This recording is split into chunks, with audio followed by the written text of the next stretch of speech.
기도가 능력입니다. 기도는 그냥 이론이 아니에요. 어떤 사상도 아니고 철학도 아니고 그냥 하소연도 아닙니다. 기도는 반드시 실제가 됩니다. 기도의 내용이 현실로 나타납니다. 기도하면 하나님이 들으십니다. 기도하면 하나님의 뜻을 이루게 됩니다. 능력 중에 능력은 바로 기도의 능력입니다. 기도는 환경을 변화시키고 사람을 변화시키고 하늘이 이 땅에 임하게 하는 능력의 통로가 됩니다. 힘이 없을 때 기도해 보십시오. 용기가 생깁니다. 낙심할 때 기도해 보십시오. 희망이 생깁니다. 마음에 슬픔이 가득 찼을 때에 기도해 보십시오. 하늘의 기쁨이 임합니다. 사람에게 외면당했습니까? 하나님께 기도해 보십시오. 하나님의 위로가 분명 있을 것입니다. 기도에는 반드시 능력이 임합니다. 하나님의 능력입니다. 하나님의 권세입니다. 느헤미야의 기도를 통해서 지난주 배웠습니다. 고향 땅 예루살렘으로부터 온 소식이 무엇입니까? 동생 하나니가 전합니다. 예루살렘 성읍은 140년째 불탄 채로 남아 있어요. 그리고 예루살렘 거민들은 능욕당하고 사람들은 너무나 환난 가운데 모든 면의 어려움을 겪고 있어요. 이 느헤미야는 디아스포라 유대 민족이었습니다. 과거 이스라엘 백성들이 바벨론 포로로 잡혀갔을 때 그의 조상도 잡혀갔고 하나님의 크신 은혜와 섭리 가운데에 페르시아가 전 세계를 제패했을 때에 페르시아 왕 고레스 왕이 이스라엘 백성들을 전부 다 본토로 돌아가게 하셔 성전을 짓게 했어요. 그때 지은 성전이 스룹바벨 성전이었습니다. 성전 짓고 나서도 수십 년이 흘렀어요. 이제 고레스 왕에 이어서 아다삭스다 왕이 페르시아 왕이었습니다. 수상궁에 바로 이 느헤미야는 바로 이 디아스포라로서 유대인 디아스포라로서 높은 관직에 있었어요. 성공했어요. 돈도 많았습니다. 취기도 훌륭했어요. 왕의 술 맡은 관원으로서 늘 왕궁에서 왕을 보좌하며 지냈어요. 그러나 그의 마음이 편치 않았어요. 왜냐? 조국의 현실이 너무 안타까워 그는 주저앉아 슬피 울었습니다. 그는 울기만 할 뿐만 아니라 하나님께 회개하며 금식하며 그는 하나님의 임재 앞에 나가 수일 동안 기도했어요. 여러분, 운다고 해서 되는 게 아닙니다. 염려한다고 되는 게 아니에요. 기도하면 될 줄로 믿습니다. 그는 기도하며 신세 한탄만 한 게 아니라 하나님, 저는 술 맡은 관원이기 전에 주의 종이지 않습니까? 주의 종이 이렇게 어렵고 힘들 때에 조국이 가만히 있어 되겠습니까? 강 건너 불경하듯이 나는 문제가 없다고 나는 궁에서 호의호식하며 나는 살 수가 없습니다. 나를 저 조국 예루살렘으로 보내주십시오. 나를 성전 재건하는 일에 성벽 재건하는 일에 나를 사용하여 주옵소서. 성전은 이미 재건되었지만 성벽은 아직 불타르니 나를 통하여 예루살렘 땅으로 보내주십시오 하고 간절히 그는 수일 동안 기도했어요. 그게 1장의 내용이었습니다.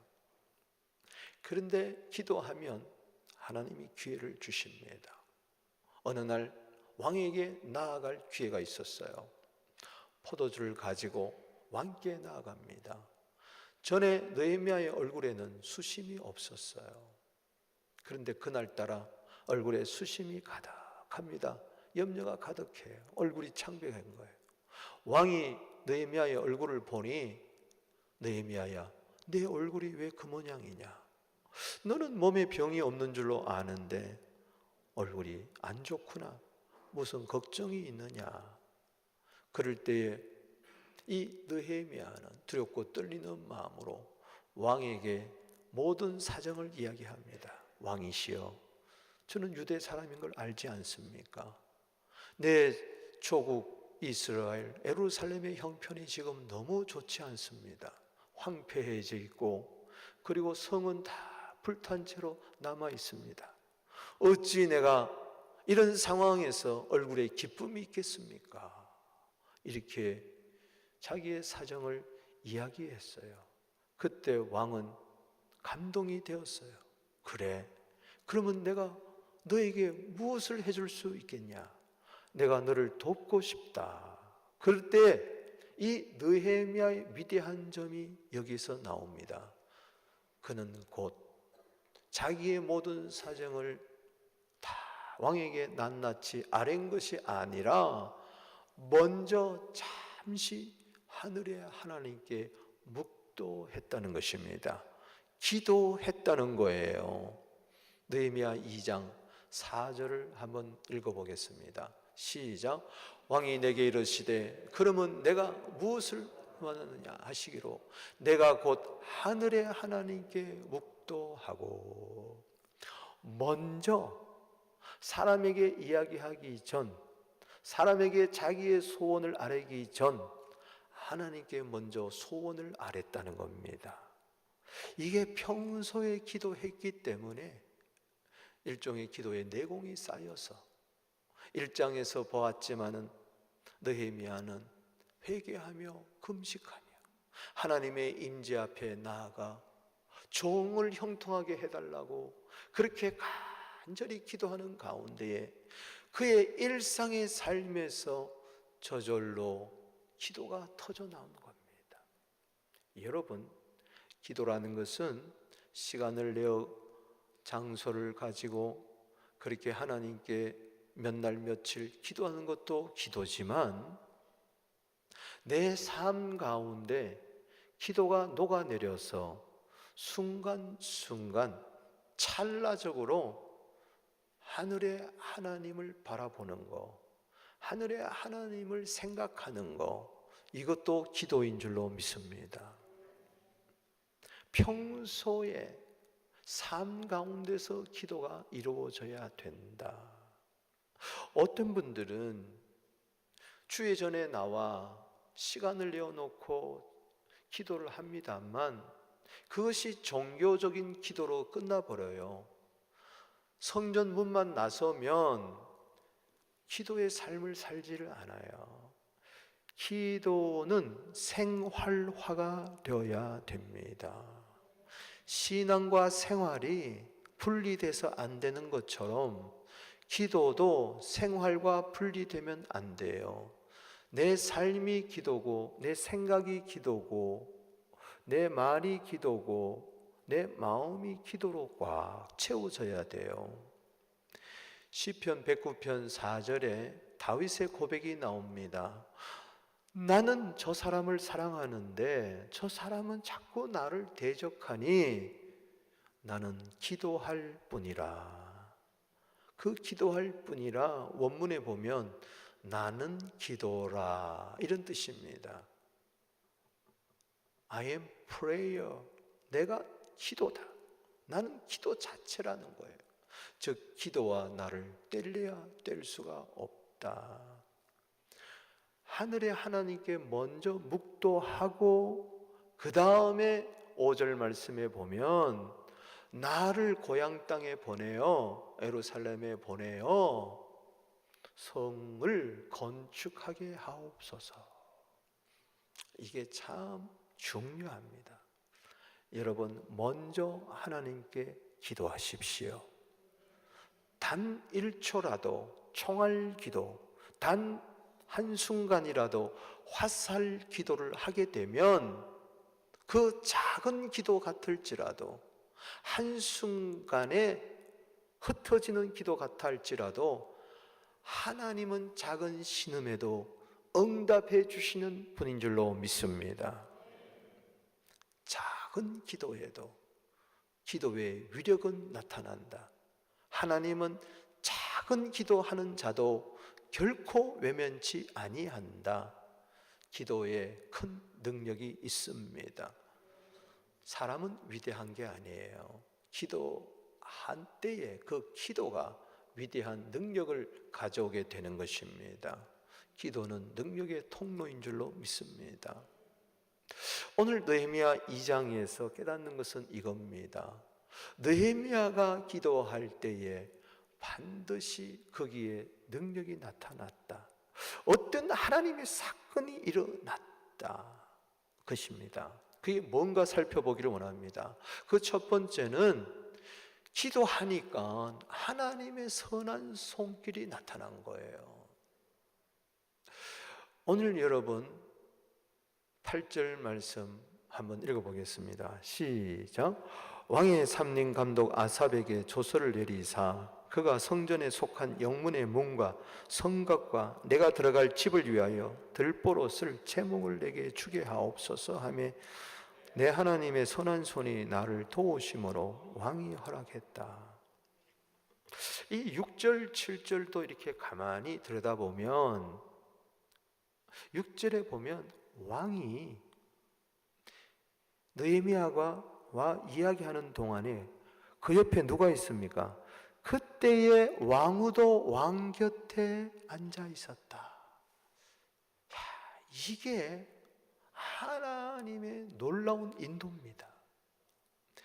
왜 성경에 이 아닥사스다의 왕후 처음이자 마지막으로 여기에 딱 등장시킬까? 여러분, 그 자리를 지금 부드럽게 하는 겁니다. 여러분, 남자는요, 여자 앞에서, 자기 사랑하는 여자 앞에서 뭔가 뽐내기를 원하는 마음이 있어요. 보세요. 느헤미야 보고, 야, 내가 나라의 절반이라도 주겠노라. 지금 누구 앞에서 이야기하는 거예요? 왕후 앞에서 이야기하는 거예요. 그때 왕후가, 야, 우리 남편 멋있다. 여러분, 이런 상황입니다. 왜 하필이면 왕후가 그 자리에 있냔 말이에요. 그때 느헤미야가 포도주를 가지고 나아가고, 그때 왕은 네 소원을 아뢰라고 이야기하고, 그때 느헤미야는 하늘의 하나님께 묵도하게 했냐는 것이죠. 이게 다 기도할 때에 하나님께서 환경도 바꾸시고 조성하시고 분위기를 형성해 주시는 줄로 믿습니다. 이때를 틈타서 느헤미야는 자기의 소청을 아뢰입니다. 예루살렘에 가서 나를 건축하게 하옵소서. 그리고 가는데 어려우니까 마병도 주시고 마차도 주시고 그리고 호위병도 주시고 그리고 필요한 모든 목재도 허락해 주시고 내 살 집도 허락해 주시고 경제적으로도 지원해 주시고 군사적으로도 지원해 주시고 무엇보다도 그 유다 땅에 도착하는 동안에 그리고 여러 민족들이 있는데 왕의 친서를 허락해 주셔서 모두 다 통과하고 무사히 예루살렘에 도착해서 예루살렘 성벽을 재건하게 해주십시오. 엄청난 이야기를 막 쏟아내는데 그때 하나님의 손이 나타났어요. 할렐루야. 선한 손이라고 그랬어요. 여기 선한 손은 the good hand, gracious hand. 여기 선하다는 것은 히브리 말로 굿이라는 말, 은혜롭다는 말, 블레싱이라는 말, 한마디로 토브입니다. 따릅시다. 토브. 토브의 손이 나타났다. 여러분에게 하나님의 심판의 손이 나타나는 게 아니라 선한 손이 나타난다는 것을 믿으시기 바랍니다. 심판받을 자도 기도하면 심판의 손은 거두으시고 선한 손으로 함께 하는 거예요. 여기 선하다는 것은 좋다, 기쁘다, 평화롭다, 부요하다, 행복하다, 온갖 좋은 것은 한마디로 톱을 겁니다. 여러분, 예수님의 십자가에 피 묻은 손이 톱인 줄로 믿습니다. 이 하나님의 선한 손이 나를 도왔다, 느헤미야는 이야기하고 있는데 나를 도왔다는 더 정확한 원문의 의미는 그 손이 나를 덮어줬다는 거예요. 한마디로 안수했다는 겁니다. 여러분, 기도하면 반드시 하나님의 선한 손길이 여러분을 덮어주실 줄로 믿습니다. 여러분들을 전후 좌우 안수해 주실 줄로 믿습니다. 머리부터 발끝까지 영과 혼과 몸을 만져주실 줄로 믿습니다. 이때에 하나님의 사건이, 기적이 일어나는 거예요. 그때 왕이 허락해버리는 거예요. 여러분, 왕이 허락한 것은 하나님의 선한 손이 나타나 도와주셨고, 하나님의 선한 손이 나타나 도와준 것은 바로 잠시 하늘의 하나님께 묵도했기 때문에, 기도했기 때문에 그렇다는 것입니다. 이게 기도의 능력입니다. 여러분, 믿으십시오. 여러분, 소망을 가지십시오. 그래, 잠시 내가 총알 같은 기도, 화살 같은 기도, 찰나의 기도를 해도 하나님의 손길이 나타나는구나. 하나님이 팔짱 끼고 이렇게 하늘에서 보시고, 그래, 그 정도 기도 가지고 되겠어? 더 기도해. 더 기도해. 야, 하루 해가지고 되겠어? 열흘, 10일, 30일, 40일, 아니 1년 해. 그때 한번 손을 펴서 도와줄까 말까가 아닙니다. 기도하는 순간 하나님의 손이 나타날 줄로 믿으시기 바랍니다. 여러분, 이걸 믿으시기 바랍니다.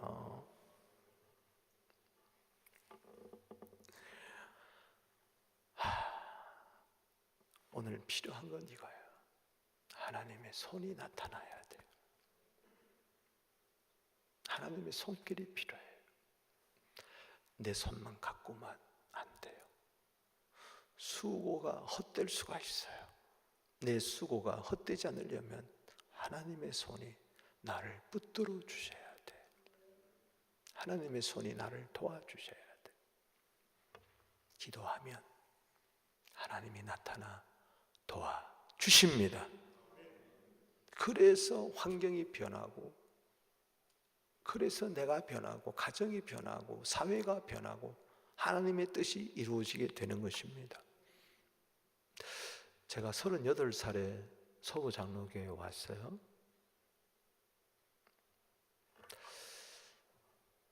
그때 1994년 8월 31일 수요일이었어요.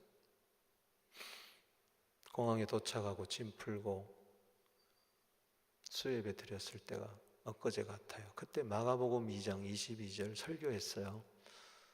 새 포도주를 새 부대에 담자.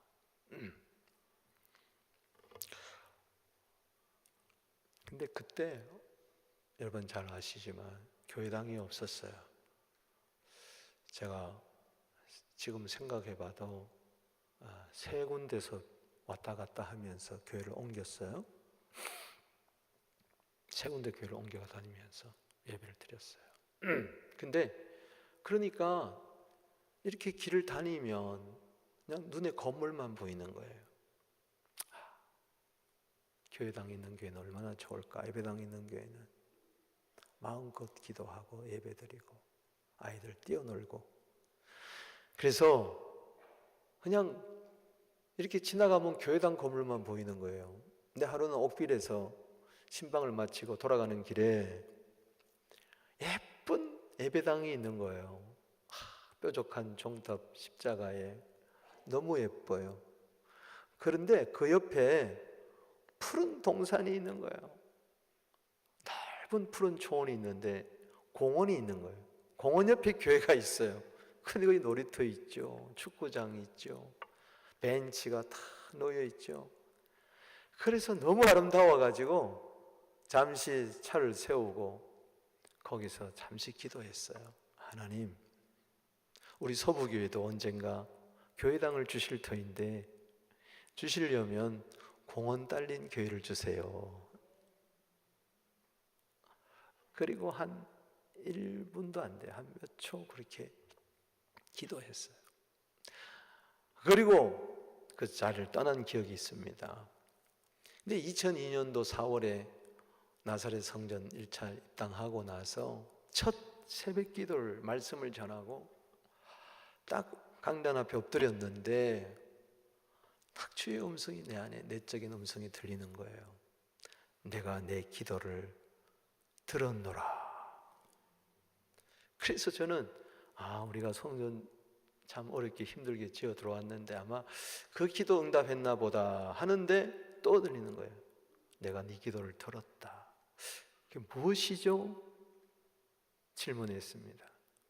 네가 그때 보이는 거예요. 슬쩍 지나가면서 한 장면이 옥빌에서 신방 가다가 공원 옆에서 네가 기도하지 않았느냐. 이왕 교회 주시려면은 공원 딸린 교회를 달라고 하지 않았느냐. 할렐루야. 그때 콩꽃이 찡해지며 눈물이 왈칵 쏟아진 기억이 있습니다. 그렇구나. 그 잠시 기도해도 하나님은 잊지 않아요.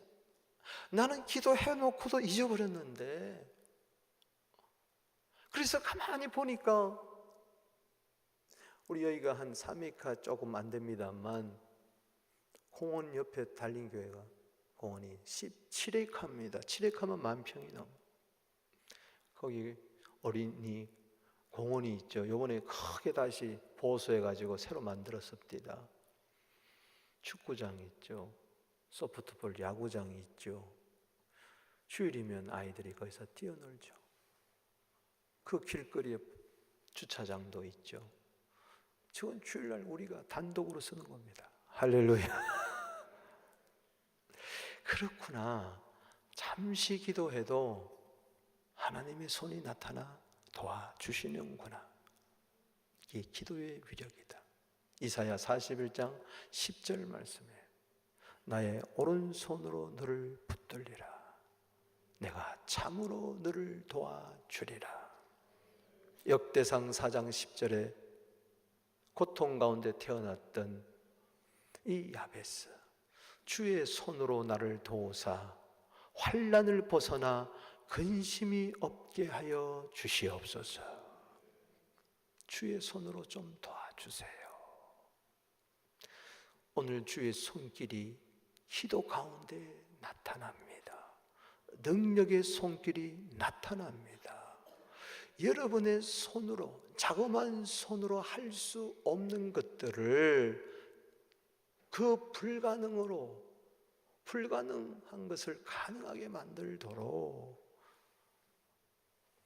여러분, 1,000평의 땅을 이 손으로 판다고 생각해 봤어요. 너무나 힘들어요.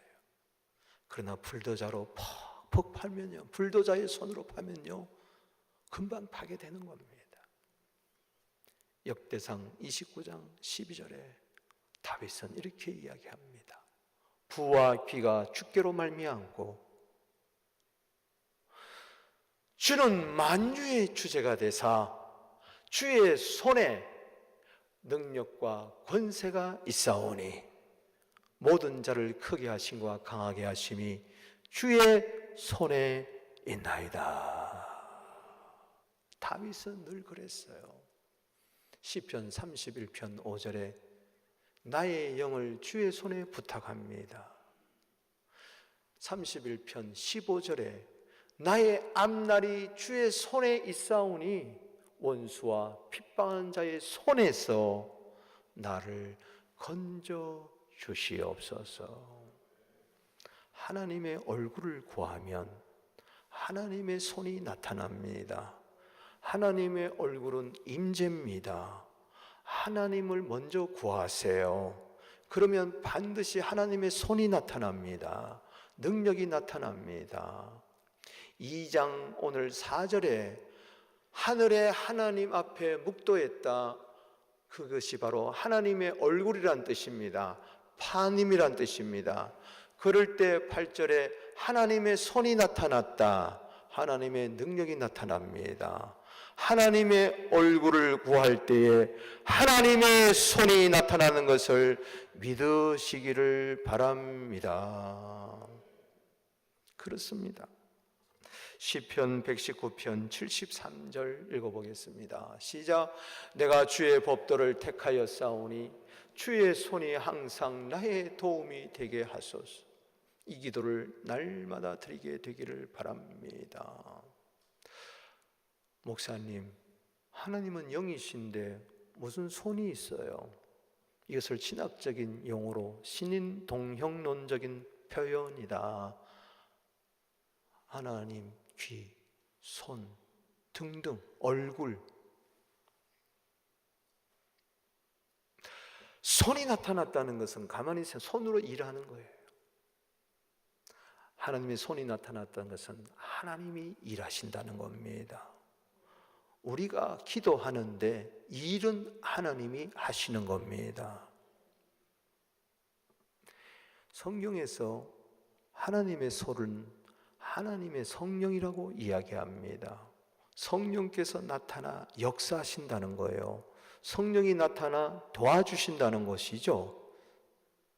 누가복음 11장 20절에 하나님의 손을 힘입어 귀신 쫓아내면 하나님의 나라가 너에게 임하였다 그랬는데, 마태복음 12장 28절에 하나님의 성령을 힘입어 귀신 쫓아내면 하나님의 나라가 임하였다. 따라합시다. 하나님의 손, 하나님의 성령, 여기에 사건이 일어나 능력이 임하는 겁니다. 여러분, 교회는요, 하나님의 손이 나타나야 돼요. 성령이 나타나셔야 돼요. 고린도전서 2장 4절에 성령의 나타남과 능력으로 했다. 사도행전 11장 21절 읽어봅니다. 시작. 주의 손이 그들과 함께 하심에 수많은 사람들이 믿고 주께 돌아오더라. 바로 성령이 역사했다는 거예요. 여러분 가정에 성령이 운행하게 되기를 바랍니다. 특별히 어렵고 힘들 때에 힘으로 능으로 되지 않는 거 성령이 나타나시면 되는 거예요. 성령이 나를 타치해 줄 때에 성령의 위로와 성령의 평안과 성령의 능력이 임해서 문제를 해결할 수 있고 돌파할 수가 있는 것입니다. 또 하나, 두 번째는 기도의 위력은 흥왕하게 하는 자로 만든다는 거예요. 10절 읽어봅니다. 시작.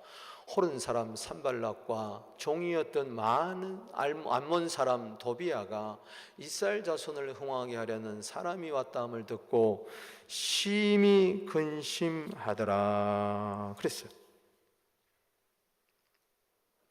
여기 느헤미야를 가리켜서 흥왕하게 하는 사람이다. 웰빙을 가져다 주는 사람, 부요를 가져다 주는 사람, 행복을 가져다 주는 사람, 성공을 가져다 주는 사람이라고 그렇게 이야기하고 있어요. 누가? 원수들이. 그동안 성벽 재건을 하려고 하면 산발랏, 도비아 이런 사람들이 회방을 놓았어요. 방해꾼들이었어요. 그런데 저들이 인정하는 거예요. 왕의 명령을 받들어, 아닥사스다 왕의 명령을 받들어 예루살렘의 땅에 온 저 느헤미야는 이스라엘을 흥왕하게 하는 사람이다. 여러분, 기도하면 하나님의 손이 임해요. 기도하면 나에게 리더십이 주어지게 됩니다. 인권이 주어지게 돼요. 할렐루야. 흥왕하게 하는 사람이 될 수가 있습니다. 진정한 성공은 남을 성공하게 하는 자, 진정한 행복한 사람은 남을 행복하게 해주는 사람, 진정으로 기뻐할 수 있는 것은 남을 기쁘게 해주는 사람, 진정한 부자는 남을 부욕해 해주는 사람, 남의 피 빨아먹으면서 행복해봐야 그거는 불행의 씨앗입니다. 고린도후서 6장 10절에 나는 근심하는 자 같으나 기뻐하고 나는 가난한 자 같으나 많은 사람을 부욕해 하고 나는 아무것도 없는 자 같으나 모든 것을 가진 자로다. 남을 흥왕케 하는 사람, 기도의 사람인 줄로 믿습니다. 예수 믿는 사람인 줄로 믿습니다. 당신의 정체성은 다른 사람을 얼마든지 복되게 할 수 있어요. 우리는 아브라함의 복, 예수의 복을 받은 사람들입니다. 창세기 12장 2절에 너는 복이다. 본토 친척 아비집을 떠나 아무것도 없는 사람에게 너는 복이다. 너 때문에 많은 조상이 복을 얻게 될 것이다. 많은 민족이 복을 얻게 될 것이다. 할렐루야. 우리 인사합시다. 당신은 축복의 통로입니다. 믿습니까? 여러분 보세요. 18절 한번 읽어보겠습니다. 시작. 그들에게 하나님의 선한 손이 나를 도우신 왕이 내게 이런 말씀을 전하였더니 그들의 말이 일어나 건축하자. 모두 힘을 내어 이 선한 일을 하려 하며 Let us start rebuilding. 우리 한번 건축해보자. 140년 동안 예루살렘 성전이 무너져 있었는데 그 누구도 해결하지 못했던 이 일, 그 당시 사람들이, 환난당했던 사람들이 그동안 손을 떨어뜨리고 꽂아놓은 보릿자루처럼 아무것도 할 수 없었던 사람들이 민족의 숙제를 풀자고 우리 한번 일어나 건축하자 드세게 일어난 것은 느헤미야의 말 한마디, 할렐루야, 간증 한마디, 내가 여기 오게 된 것은 하나님의 선한 손길로 내가 여기 왔다. 기도하니까 되더라. 이 한마디에 용기 100배 해서 일어나 건축하자. 모두 다 힘을 내고 일을 시작한 줄로 믿습니다. 내가 하나님께 도움을 받았기 때문에 남을 도와줄 수가 있습니다. 하나님께 은혜 받은 자는 남을 흥왕케 하는 사람이 될 줄로 믿습니다. 당신은 축복의 통로인 것을 잊지 마십시오. 창세기 22장 18절에 너 씨앗을 통해서, 너 후손을 통해서 천하 만민이 복을 얻게 될 것이니라. 별 볼 일 없다고요? 모세 보십시오. 80세 할아버지 별 볼 일 없었습니다. 처가살이 했어요. 민족의 지도자 됐습니다. 기드온 보리떡같이 별 볼 일 없었습니다. 그러나 300명 용사와 더불어 미디안 군대를 물리쳤습니다. 다윗 별 볼 일 없는 손이었습니다. 8째였습니다. 아버지 이새도 형들도 인정하지 않았어요. 그러나 물맷돌 하나로 골리앗을 쓰러뜨리고 장군이 될 수가 있었습니다. 요나 한 사람 때문에 12만 명이 죽게 돌아와 회개했습니다. 보리떡 5개, 물고기 2마리 별것 없었습니다. 그러나 5,000명 먹고도 12강주리가 남게 되었습니다. 겨자씨 별거 아닙니다. 누가복음 13장 19절에 채소밭에 심는데, 그것도 겨자씨는 원래 채소예요. 식물과입니다. 가장 작은 씨앗 한 알갱이를 심었는데 이것이 자라서 나무가 되고, 희한하죠. 채소를 심었는데 나무가 되고 공중에 새가 와서 깃들었다 그랬습니다. 아, 이거 가지고 얼마 할 수 있겠냐? 뭐 아닙니다. 당신은 축복의 씨앗을 심는 겁니다. 당신은 축복의 통로입니다. 당신 때문에 자녀들이 잘 될 겁니다. 당신 때문에 가정이 화목하게 될 것입니다. 아, 나 때문에 우리 서부교회는 부흥한다. 할렐루야. 믿습니까? 그렇게 될 줄로 믿습니다. 다니엘 보세요. 소년이었잖아요. 꿈을 가지고 기도했을 때에 다니엘서 12장 3절에 많은 사람들을 옳은 대로 돌아오게 하는 자가 되었어요. 바나바 보세요. 기도했을 때에 그는 사도행전 11장 24절에 착한 사람이 되고 성령과 믿음이 충만해서 많은 사람들을 주께로 돌아오게 하는, 흥왕하게 하는 사람이 되었더라. 아멘. 신나잖아요. 감사하잖아요. 오늘 이 말씀을 들을 때 당신도 흥왕하게 하는 사람이 될 수 있어요. 의사 한 사람 때문에 많은 사람이 고침받잖아요. 아멘. CEO 한 사람 때문에 많은 직원들이 그 가정이 먹고 살잖아요. 좋은 한 사람이 필요합니다. 좋은 한 사람의 그리스도인이 필요합니다. 당신은 행복한 사람일 뿐만 아니라, 다른 사람을 행복하게 해 주어서 당신은 행복한 사람이 될 수가 있습니다. 시대를 보십시오. 역사를 보십시오. 위인전을 보십시오. 전부 다 흥왕한 사람이었습니다. 이순신 장군도 그랬고, 수발저 박사도 그랬고, 예수님도 그랬고, 역사상에 그래도 인물이라고 하는 사람들은 모두 다 남을 흥왕케 하는 사람, 부흥의 주역이었습니다. 여러분, 기도하면 이 은혜가 임할 줄로 믿습니다. 말씀을 맺습니다.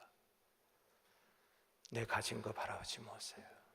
지나온 내 삶 한탄하지 마세요. 이제라도 짧은 기도 한마디, 하늘의 하나님 기억하고 살아계신 그 하나님께 총알기도, 화살기도를 드리게 되면 그 순간에 하나님의 선한 손길이 나타나 여러분들을 흥왕하게 만들고, 느헤미야 6장 15절 말씀처럼 52일만이라도 성벽을 재건하는 하나님의 역사, 기도의 위력이 나타날 줄로 믿습니다.